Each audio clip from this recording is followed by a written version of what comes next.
The CNI meeting. I'm filling in for Mr. Dupuis, who's not here tonight. Mr. Nolan was kind enough to sit down with me and go through the issues we have tonight. I feel like I have a pretty good understanding, and we'll go through them and any questions anybody has. First one, I'm going to hand over to Mr. Dissinger, the Get More Math contract.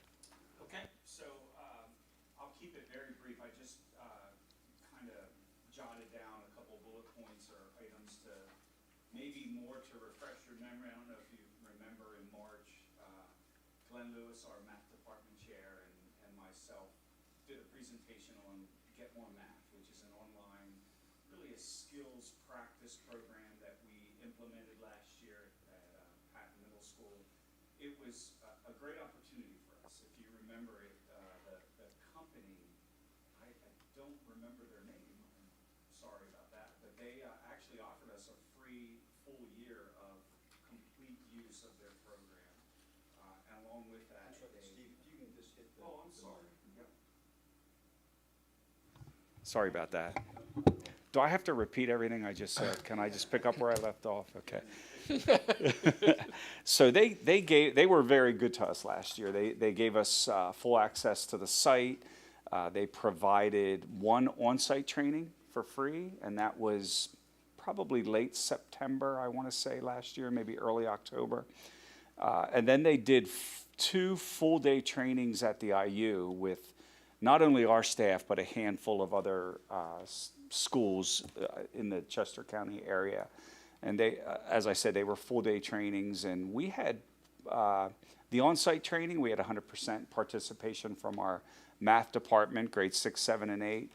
And the two off-site trainings, and I kept them optional. I said, listen, you know, we're offering this. It's free of charge. We really would love all of our math teachers to go. We're kind of making a commitment to this. We really want to see how it goes. And I think we had every teacher attend those trainings with the exception of one who I believe missed one because he was sick or something. I don't remember specifically why. But my point in saying that is the teachers are still very much, still very excited about this program. They got a really good taste of it last year. I've been talking with them regularly about it.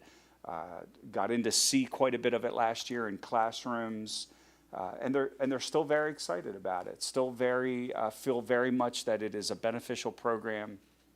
You know, kind of when you compare it, when you talk to them about Get More Math and Study Island, which is the program we've been using for a number of years, their response is very, not that they hate Study Island, it's not like that at all, but they just feel like, if I can summarize it, I don't want to quote them, but I think it's fair to say that they believe that Study Island, at least in terms of math, has run its course, and Get More Math seems to be just a better program for them.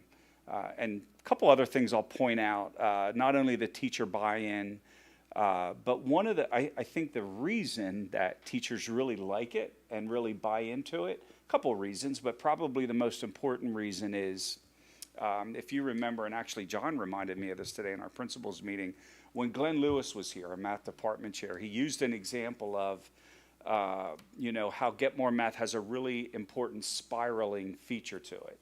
So for example, Glenn could teach a concept one day in math class, and he might assign 2, 3, maybe 4 problems specific to that lesson that day or that night. And once students master that, once they've been instructed, they go in, you know, maybe at Hawk time that day or even that night, they go in and they solve, or they do those 2 to 3 problems successfully.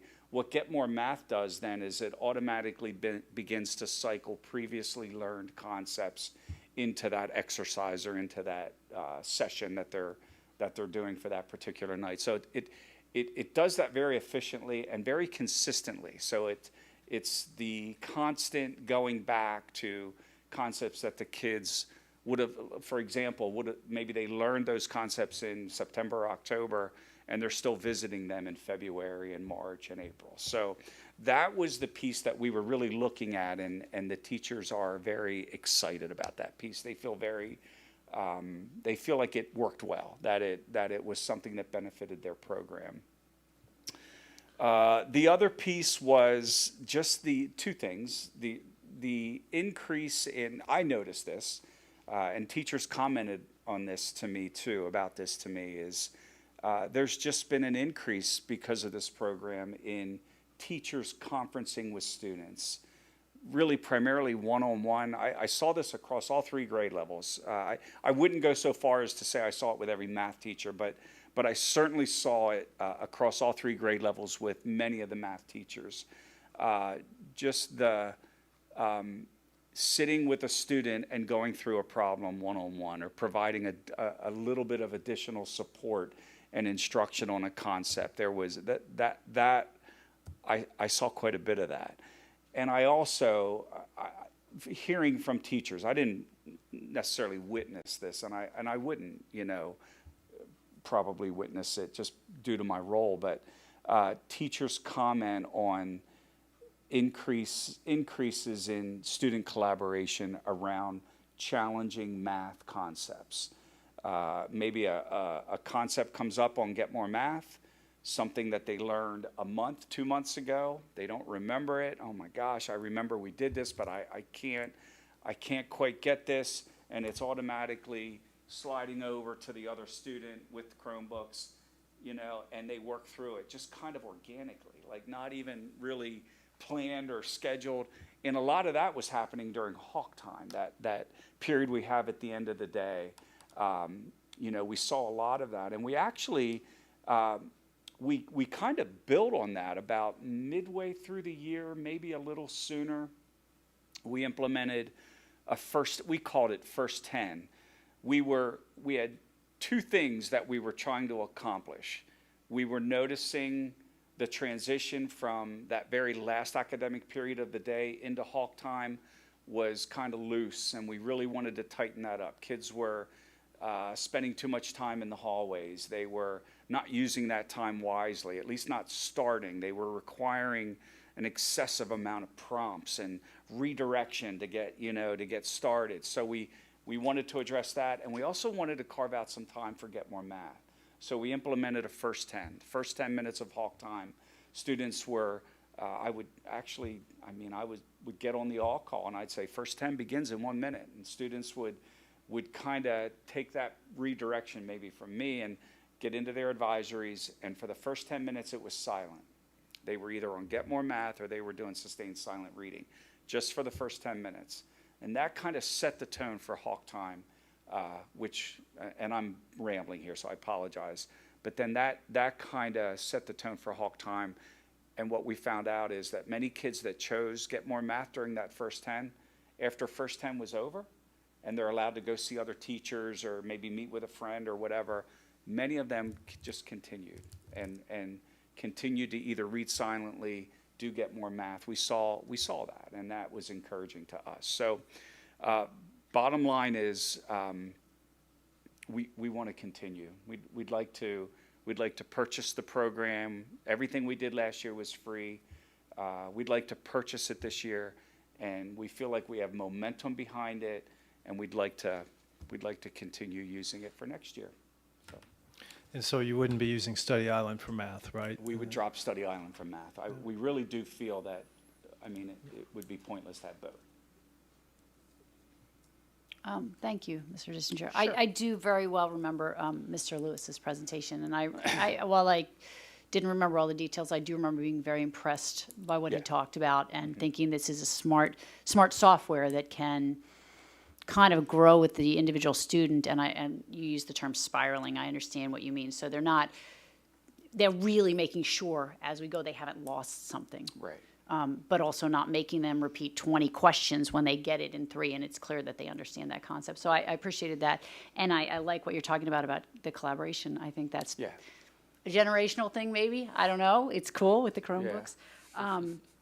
I guess only just a question. Do you have a certain timeline where you will have any way to evaluate the success of this program versus Study Island over time? That's a great question, and I don't have that kind of data today, obviously, but I think, I think that we would be able to, at the end of this coming school year or this time next year, be able to really maybe have more quantitative data that would help us to compare it to Study Island. I think I would want to be careful about that though, because I think it's two different, they are two different programs. I mean, they do both measure math skills and they reinforce math skills, and they're both practice oriented. But I think they're different in that the way, even just the format, the way problems are presented, and the way if a problem isn't solved, I think Study Island kids can kind of get around that and just keep right on rolling, whereas Get More Math doesn't really allow you to do that. It stops them, and they're, that. So yeah, I think maybe next time this time next year we should have. I know you're looking at obviously your PSSA scores, and Yeah. hoping that this sort of thing may help a little bit, Yeah. as well as curriculum-based assessments. We'll have the STAR Math, data as well. So That's true. there'll be some good data that we can compare, and not like you said, it won't be that it's all about Get More Math. It's the Yeah. whole curriculum, but certainly we hope that this adds value. We think, no program is perfect. I think we all would agree on that, but we do feel that this is a valuable tool to add to the toolbox. We do feel like it's worth putting in there, one more way for kids to get some additional practice. Any questions? Anybody? Thank you very much. You're welcome. Steve, don't go anywhere Nope. because Field trip, I think? yeah, we Okay. we have something before that, but I think it'll be brief. Okay. So do we want to talk about the potential field trips list? Sure. Just so all the folks out there watching know that we don't go on all these trips. These field trips are board approved, so we do ask that the board approve that are kind of our usual trips that we select from, in August. And knowing that if a trip comes up during the year that is a reasonable trip, that is a day trip, that looks like it's important for students, we will approve it as administration and put it on this list for the next year. So that kind of keeps things moving. But these are all trips we've taken. You'll see a lot of the trips on here may look a little unusual, but some of them are speech and debate team. Some are our life skills students, and then there's just a lot of things that are just regular grade level trips. So there's quite a variety actually. So any questions about our field trips? Jeff? No questions? I have no questions. Thank you, Mr. Nolan. And this obviously is a voting item. Yes, I'm sorry. And I failed to point out the Get More Math contract will also be a voting item.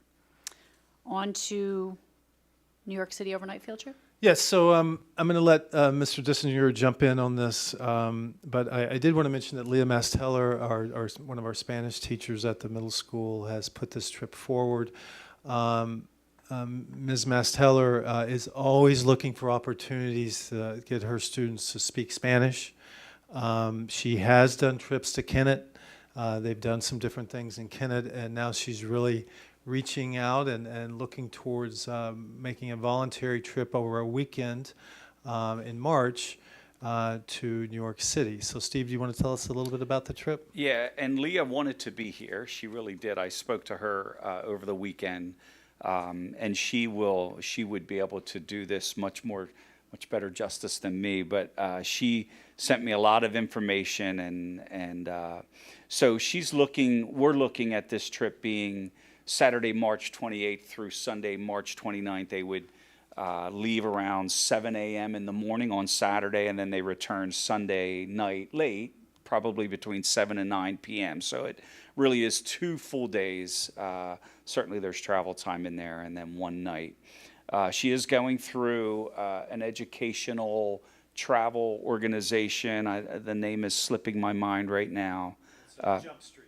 Yeah, is it Jump Street? Is that, yeah. So she is going through what seems to be a reputable organization and planning the trip. it's really based on Hispanic culture. That's really what her focus is. She has mentioned things like going to Harlem. I can't even pronounce this, so I apologize. John, you might have to help me with this. Repertoire Espanol, like a theater. This is where Leah could do a much better job than me, but. Yeah, no, that's a tough Spanish word that you just read. I'm not sure I can do it a lot better, but it is a theater in Spanish language. That's kind of the highlight of their first day Yeah. in the evening. Yeah. It's like a theater. I think it's a. It is theater. Yeah, it is a theater. Yeah, it is a theater. The other thing she mentions too is that the activities that they have planned really do align well with the American Council on the Teaching of Foreign Language, those ACTFL standards, and she. I think that is one of the things that attracted or kind of brought her to this point of just being able to really, even though it's only for 2 days and 1 night, it is really kind of a neat immersion activity where kids will be interacting with Spanish-speaking people in a Spanish-speaking culture. So, you know, she has all the logistical things worked out. It's about $450 per student. There will be 4 adults. Right now she's looking at about 36 students that would attend, and herself as a chaperone, possibly Jess Nyer or myself would attend, a building administrator, high school Spanish teacher Julie Hawks, and Christine Bailey, who is also a Spanish teacher at Patton Middle School. So. And I think it would be great if an administrator went. Yeah. Yep. I really do. And so, if it, you know, I'm not looking to go, but I think that, you know, certainly between the group of the 4 of us, maybe one of us could go, Yep. between you and Jess or Tim or I. Yeah, we haven't really talked about that yet, but yeah. I don't think that'll be a problem. Yeah. But I'm not going to salsa dance. 'Cause I see that's Yeah, one that's of the one things. of the, that's, yeah, there is some salsa dancing. Maybe Jess will go on that one. She's probably a good salsa dancer. Questions for Mr. Dissinger on the trip? I would just comment that I do recall in the past year or two with the high school Spanish department, there was a conversation about immersion being the direction we want to go. And I would also venture to guess that the kids who go on the Quebec trip perhaps are then more invested in and engaged in French in high school. So maybe this would have in Spanish. And I think what we're learning with the Franklin Institute with the brain would also say taking them out of their environment and Yep. putting them into this new environment is good for learning. So it sounds pretty good. Any other questions? I was just thinking back to my teaching at Mariana Bersetti High School in Kensington in Philadelphia, mostly Hispanic student body. And one of the big learnings for me was the huge importance of music and dance to those kids. Yeah. Huge. Yeah. And the festivals that they had, and you know, in school and out of school, both community and school based, that really touches their hearts. And so that would be a nice piece for our kids to see firsthand and participate in. I couldn't agree more. It seems like whenever we do these kinds of overnight trips, it comes up, and I'll bring it up again, just to make sure that we have some type of mechanism for students who may have interest but not the ability to pay, because it's around, depending on how many kids, around $500. So Yeah. I want to make sure that that we reach out and that we're looking to make sure that that's not the limiting factor for Right. kids is money. Yep. You'll talk to Leah about that. Yeah, I'm just thinking, you know, the other trip that I think of is the French trip to Canada, and I would imagine that they've kind of talked through that, and we can maybe follow their lead as far as how we address that, but yeah. I know, and the PTOs have pitched Yeah. in to help support those kinds of situations, so. And I think Leah is open to fundraising too. She mentioned that in one of her documents, that she's certainly open to looking into that sort of thing as well. It's a good point. And speaking of the Quebec trip, It's the Yes, Quebec that's trip. the next thing on the agenda. And this is the trip that you guys have been going on for a very long time. It's up for voting approval. Dates February 13th to 17th. Miss one day of school costs about $1,000 a student. Any questions on that or anything you'd like to add, Mr. Nolan? Only that boy, we've gotten so much positive feedback about this trip through the years. I know Mr. Hoffman, you have, and Mr. Dissinger, you have recently. I give the teachers a lot of credit, for taking this trip in the dead of winter. And they have had to be flexible in regards to weather, and they've done beautifully. And I think besides speaking French and the cultural kind of understandings that our students develop, I do think it helps develop a little resiliency in our students to go on trips like this. I certainly saw that in Costa Rica.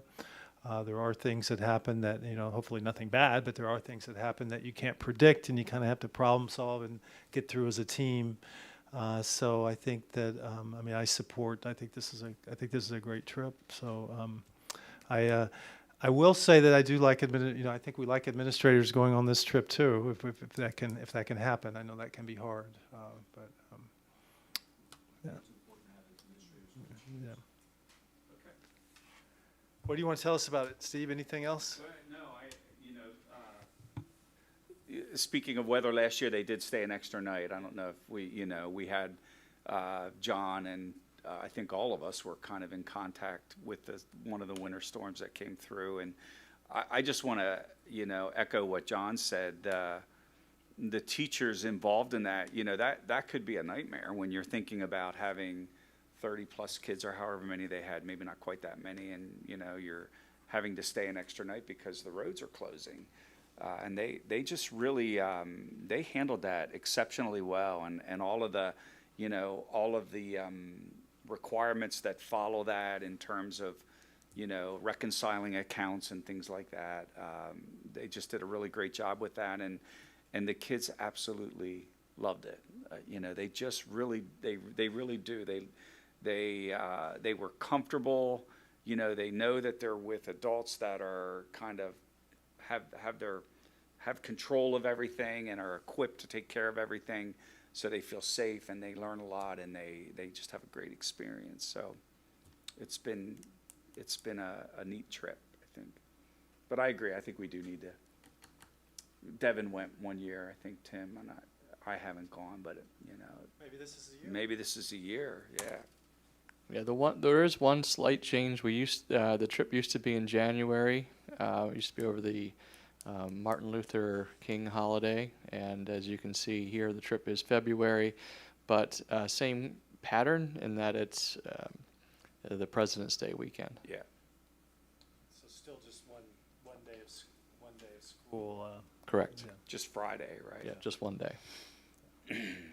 And that's kind of nice, so the students can participate in the Martin Luther King Day of Service here if they so choose. That was the only reason I didn't go.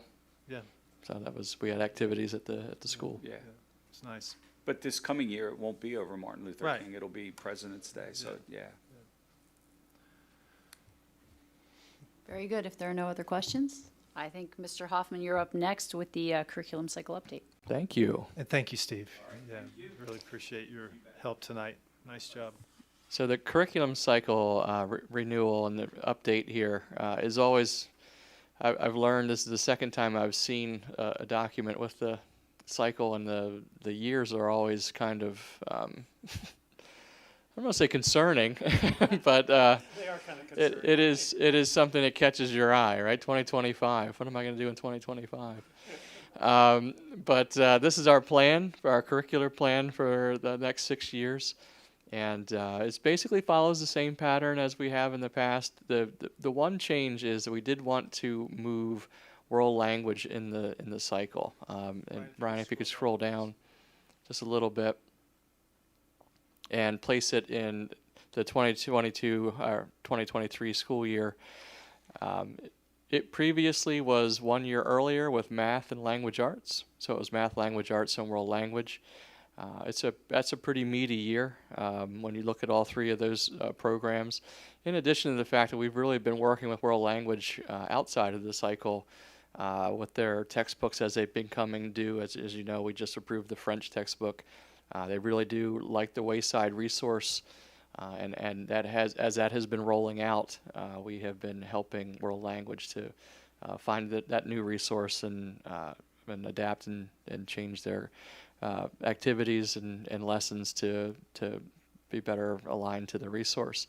So we have done a lot of work with world language outside of the cycle. So in talking with the world language department, they were fine with the move, but especially considering that we basically have just been working with them year to year anyway, that they wouldn't be up for anything, or they wouldn't be suggesting any major changes anytime soon. And also it separates math and world language and language arts. So that's the three of those together are pretty substantial. And moving the world language into the library and special education slot, we feel like balances the workload a little bit better. Any questions regarding the curriculum cycle? Ryan, could you scroll back up so we can see what's next year? Yeah. So that's art, family, consumer science, music, and science for this coming year. Okay. That's pretty meaty. That's got some meat to it.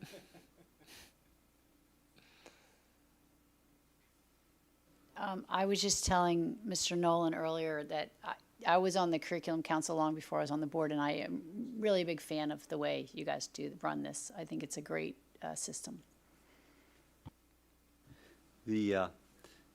Hellring and I were just having a sidebar about, perhaps adding something like athletics to the curriculum cycle, and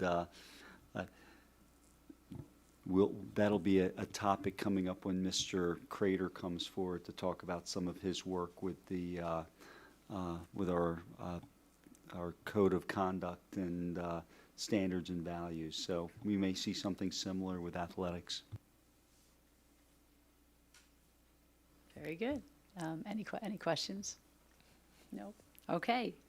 I guess, Mr. Nolan, I'm going to hand over to you to talk about the blended learning contract, which will be a voting item as well. Absolutely. Thank you, Ms. Anderson. And so I'll keep this brief. I think folks will remember that we want to contract out the training for the development of blended courses, and for a variety of reasons. And so we did get 3 quotes from 3 different organizations. All interesting, all a little different. The IU did come in with a lower number, around 20,000. We did originally budget around 30,000 in our Title II professional development funds, federal funds. So the IU did come in a little lower, and also what we like about the IU proposal is it provides the most flexibility. The others, very good, but it was more of a module that they would come in and do, and it was a kind of in concrete. This is what we do. Here's the outcomes, et cetera, which could be fine. The IU certainly has that flavor to it, but it also has the opportunity for us to flex it, to maybe add additional hours or trade hours for more coaching. So we feel like we're at the table with them as a complete partner. Plus the IU will provide a lot of expertise in regards to this. As we all know, they have the BVA, and they've done a lot of other work on online learning. So we feel like we're in really good hands. So we are recommending that we approve the IU contract to get this going this year. We like the feel of the training schedule. And the IU will be coming monthly, and if approved, they'll start on August 23rd with our teachers. I believe there's about 15 in all who will be participating, counting administration. They'll be coming monthly. That monthly training will involve basically the improvement of the tools, of using the tools for online learning and blended learning, as well as understanding best practices, and then the development of the courses themselves. In the decision brief, at the very end, Ryan, if you would go to the very end of the decision brief, please. Scroll down, keep going. Right there. We do talk about the courses that we are planning on putting forward with this format. There may be some changes as we go forward, but that's what the teachers are feeling like they would like to work on at this time. That's a sample. There are others. So our goal is that by March, April of this coming school year, the courses will be set and pretty much ready to go. There may be some more summer work for teachers, but we want to make sure that we're in a very good place in March, April. And then, of course, there's another deadline, which would be January, feeling good about having a specific course in the course selection guide, which not only involves getting it in there, but also doing some PR work in regards to letting families and students know what these things are all about and why a student might or might not be interested in taking a blended course. So the monthly training all day, and then there also are some coaching hours that is in the contract where we will be able to really tailor what a specific teacher needs in regards to their training as they develop their courses. One other piece that we're very excited about is we do have a technology integrator, John Mall. He does a great job, and he's provided a lot of training to high school teachers and middle school teachers on Canvas. We are designating him as a technology integrator half-time at the high school this year. He'll have a schedule. Teachers will be able to access him. He'll be going into classrooms. He's done some of this already. It'll be more purposeful this time, and there'll be more time.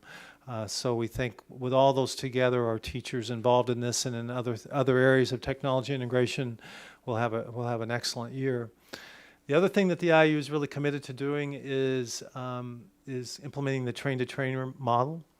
So if this goes well, which we feel like it will, that next year, 2021, if we continue with another cohort group, we're hoping that some of our teachers could be the trainers.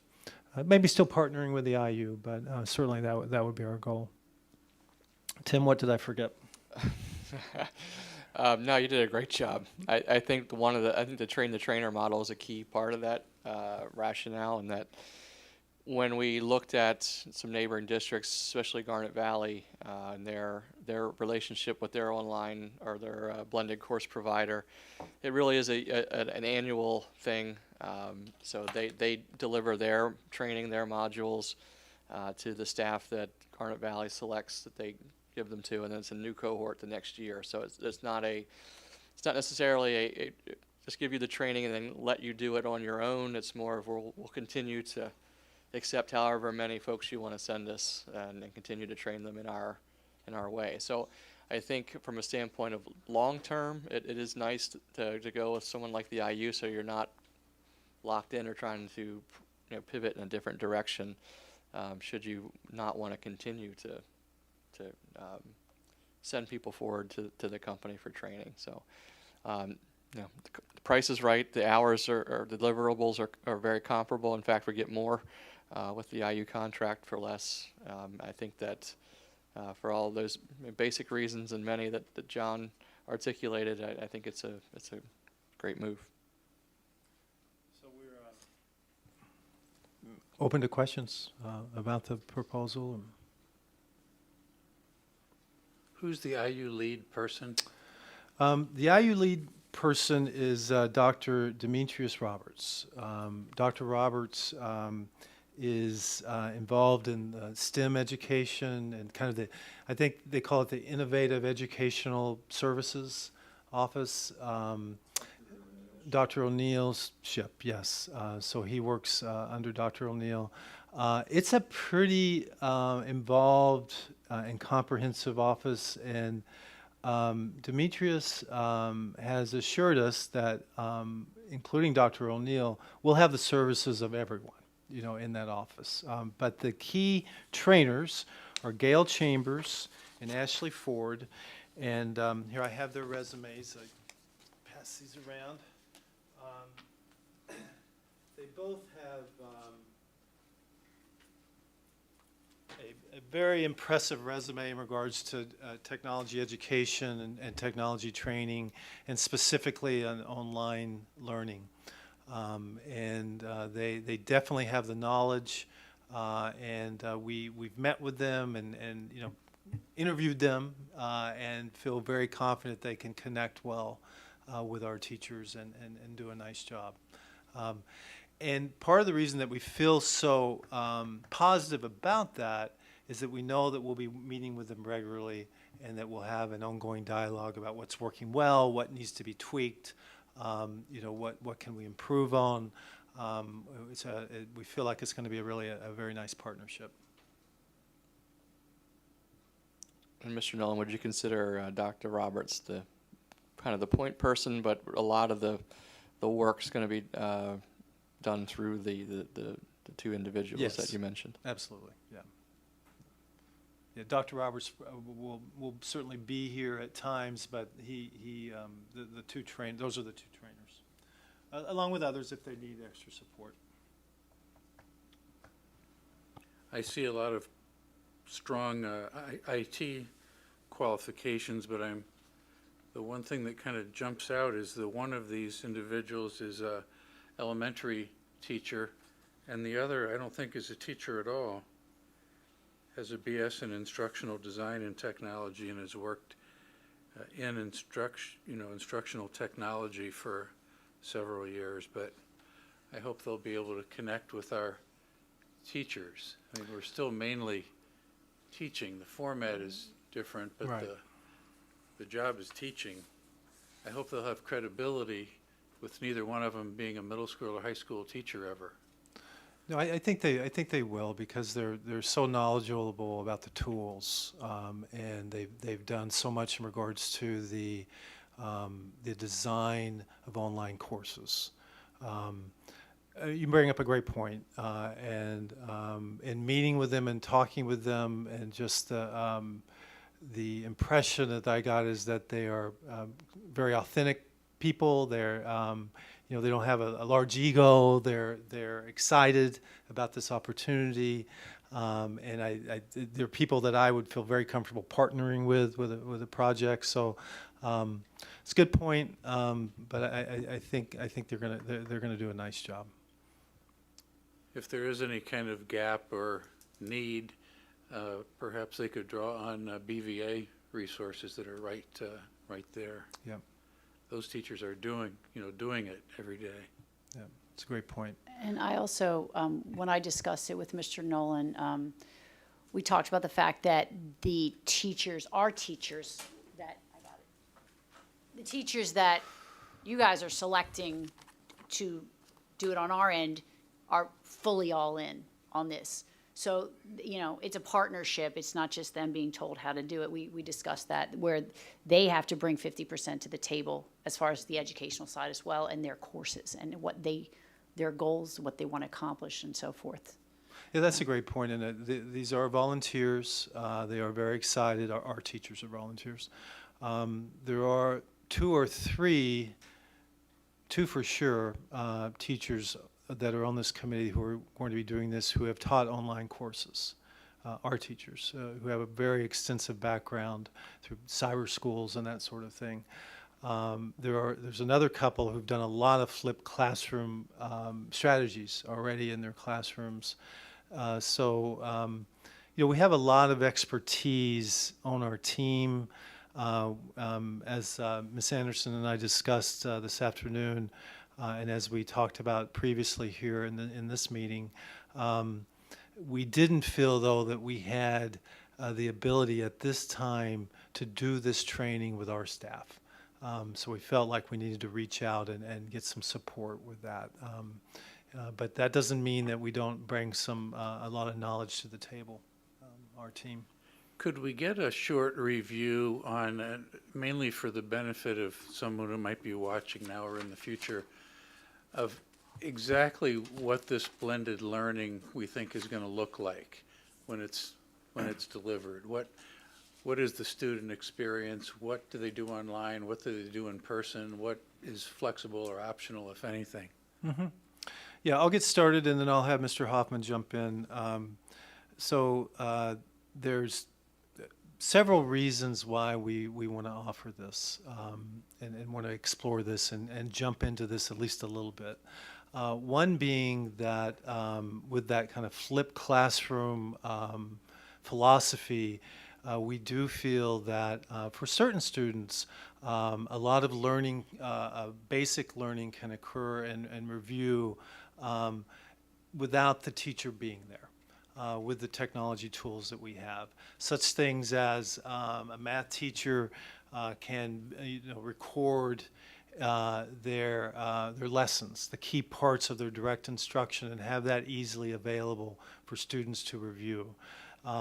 Students can also record themselves as they are doing work and send that to their teacher, that sort of thing. So there's many areas in our day-to-day work as a student that we don't necessarily need the teacher to be there. Certainly there's a lot of times when we do need teacher feedback, et cetera. So then when we do go to class, the hope would be certainly that the more rigorous and more higher order thinking activities would be what happens in the presence of the teacher, can move faster, maybe more in depth as these students are preparing and covering some of the more basic things on their own. I mean, that's one approach. So therefore, I as a student, in the model that we're looking at, I go to class 3 out of 6 days, our 6-day cycle. The other 3, I have specific tasks that I work on. I can still communicate with the teacher, and I can even visit the teacher because the teacher will have office hours. So I can get some extra help if needed, but probably it'll be more digitally. And then, so there's that piece that for some students, this actually may be an enhanced experience than the regular brick and mortar every day. So the student's schedule would even show, like on these 3 days you'll report to class, on these 3 days you're working on your own. Yes, and you'd be assigned to most likely a study hall area, or it could be with our lunch and learn philosophy. Maybe ultimately when we get to this point in 2021, there are certain areas where a student could be. I mean, that's the way the STEM Academy does it. There's certain areas. Then there's the other piece. So instructionally could be really beneficial to some of our students. The other piece would be that at the scheduling, if in fact we get a core group of blended learning courses, it would be possible for a student to free up their last period. If they're able to ACE this course, BDF another course in the same lane, I have no 10th period class, and I'll be scheduled for a study hall, and that's really great for me. I play baseball, or I do, I go to ballet, or I do horseback riding, which we do have students who do those sorts of things, as you know, baseball of course, but the other things. So there could be some found flexibility in this model. So it instructionally sound, but also some flexibility. We're not doing it so that students can take more courses, so we're not looking for that. The other piece that we feel could be very beneficial to our whole school is that as we do this training and we jump into this in a significant way, we do feel that it will have the effect of improving the use of technology across the building and kind of continue progressing in that area. We've made some good strides, but we need to continue moving. And so we're excited about that, and we think that just like many of the things that we're trained in for specific reasons, when they make sense and they're good, they have a way of getting out to all the classrooms. We see that happening with this as well. It does give us pause that not that we need or worried about being like anybody else, but it does give us pause that some of our other neighboring districts are offering this in a major way. and we certainly feel like that we have a lot to offer in this area as well. We just need to get it going and see how it fits in our program. And Jeff, you've brought this up, that eventually maybe some more online opportunities, pure online opportunities would be nice for our kids, possibly. From our perspective, this would be the way to get there. This would be a nice way to kind of get involved and learn about how students can manage this sort of thing while we maintain our rigor. And then maybe the next step would be some online offerings, more than we have in the past. So. I think one of the most powerful things, and we talked to some student groups about blended learning last year, just off the cuff with the Principals Advisory Council or in the hallway. And one of the most interesting comments that I heard from a senior that just graduated was, wow, it's, when I think about our mission too, so when I go to college, it's not that I'm going to necessarily have blended courses, but my courses will meet Tuesday and Thursday, or they'll meet Monday, Wednesday, Friday, and I'll have work to do in between. And that would have been a really cool way to help prepare me for the college atmosphere, is to have had a course like that where I wasn't going to be in front of the teacher every day, but there were expectations of me that I needed to do things to be prepared for the next time I can't come to class. So I thought that was a really interesting perspective I wasn't really necessarily thinking about at the time, and then that really resonated with me last year, and been bringing that thinking into this year about preparing our kids for success after Unionville, and what a college environment looks like. Again, it's not necessarily that it's a blended course that they're going to take, but the idea is the same in that they have they don't have the course every day. They don't see the instructor every day, and they have work to do in between. And that really resonated with me. So that's just another anecdote to add. And I want to share a couple of comments. We did have a discussion earlier today about this, and I had mentioned to Mr. Nolan that many years ago I was on a small committee as a parent that was a technology type committee, and we had a discussion, you and I, about flipped classroom. And so to be, candid, I've been a fan of this premise for a long time. However, candidly, when we talked about this and I learned that we're not starting these classes this fall, I exhaled a little bit because, as we discussed, this is a big undertaking and we want to do this right. And so I feel much better about us going into this partnership with the CCIU for a lot of reasons, which I won't go into now. But really, it's about education, right? There are tools, but this is about the education piece, and I feel good about that. But I think what I also want to add is, as far as the blended learning, certainly everything is wellness, and that's, it's our Leah and I's joke. Everything is wellness, but what we're learning with the Franklin Institute, what we're learning with the Social and Emotional Learning Committee, all these things seem to be coming back around to pointing to the best thing we can do is have the child learn to take responsibility for their own learning and their own engagement in their learning and their own motivation to their learning.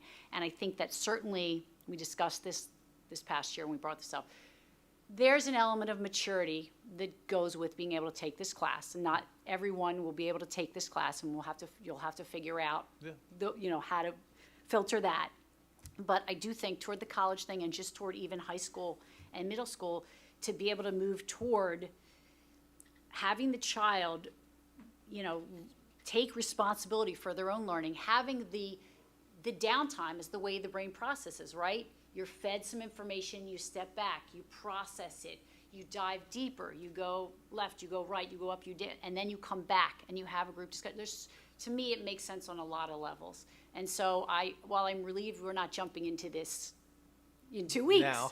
I'm also, and Mr. Nolan also convinced me of this, we should definitely be moving forward with this. Not because everyone else is doing it, because it's the right thing to do for our mission.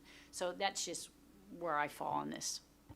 I'm a big fan of the flipped classroom too, and I think Mr. Hoffman and I might have seen that talking about maturity in the middle school, working successfully. That's right. So we even have some experience, even as low as middle school, some positive experience.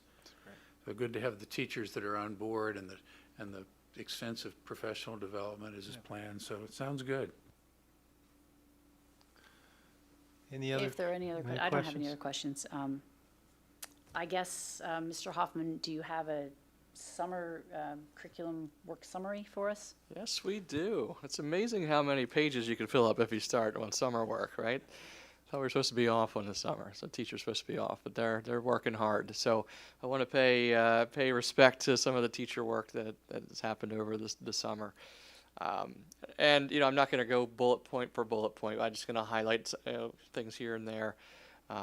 One thing that's really interesting, obviously, with English, when I think about feedback from our community and our teachers, looking at some of the little lit circle options in 10th grade has been something. And talking with, we had a parent meeting, and she had some really great points about some thoughts about the literature, and we talked to the English department, and they shared some other thoughts, and we got together and started to evaluate our options. And since it's been a while, and we're trying to take a look at what we might be able to offer, some different choices. So we're taking a look at that. So teachers have been reading and doing a resource evaluation over the summer regarding that world curriculum. Business computer apps, I think one of the biggest pieces there, and I'm sure the board remembers, as we talked about, adjusting personal finance to the semester course, a lot of that work. But additionally, taking some of the important pieces of personal finance and moving them into ECA. So the incorporation of college and career activities, resume writing, cover letters into ECA. And also we talked about, because ECA was required, it was a graduation requirement, and part of that was learning skills of Word and Excel. We also wrote incorporating Excel instruction into the accounting curriculum. So specifically wrote in the program and how to, some lessons on how to use Excel, because we wanted kids to be exposed to that. Our library is they're rolling out their new cataloging system, which will be ready for the first day. Our special education teachers have been busy writing curriculum, getting ready for our students to come back, especially in community-based instruction, goals and specific strategies and skills that we want our kids to attain when they're out in the community on an outing. Definitely looking to do some streamlining and build some consistency across the district at the IST by looking at some of our data collection tools and making those consistent. Again, I mentioned world language in the cycle earlier. As you can see, there's been some curriculum writing in world language over the summer, adjusting pacing for the new resource and incorporating a new resource. We're excited to bring in our civil engineering course this coming year, so that training and curriculum writing has been happening. And obviously our committee work, we've talked a lot about our blended learning plan and professional development plan here, and starting at the identification of our key focuses for social and emotional learning as part of our goals moving forward as a district and in curriculum. So it's been a busy summer, and a lot of this is leading to great stuff for our kids coming back to school here in a couple weeks. So any questions or comments on anything that we've been working on over the summer? Just a question or more clarification. So we changed the requirement for students for ECA where they can take one of the other courses, and do you feel, I'm just confirming, you feel comfortable that they've written it into the pieces that are critical have been written into those other courses? I do. I really do. I think there are some aspects of ECA which that had served us well, and it was a time to maybe sunset a few things. But also really great opportunity to take some of the personal finance pieces that we feel like would be important and incorporate them into ECA. ECA will still do, it's still, essential computer applications, so they're still going to focus on those things. But additionally, some extra time with in a different venue for Excel as well, because we just, because when you add things in, again, it's like an accordion, right? So we want to make sure that we feel comfortable that kids will, no matter what course they take, they're going to get some of these essential skills. I will say in this room on a personal note, the personal finance, I'm glad we're having 2 children this summer who worked full time. They can make them earn money, but knowing how to manage the money is an entirely different subject.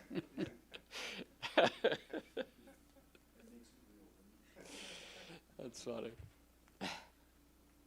Well, that's, I believe that finishes our agenda. Yeah, Ms. unless there's any Anderson. other questions. Yeah.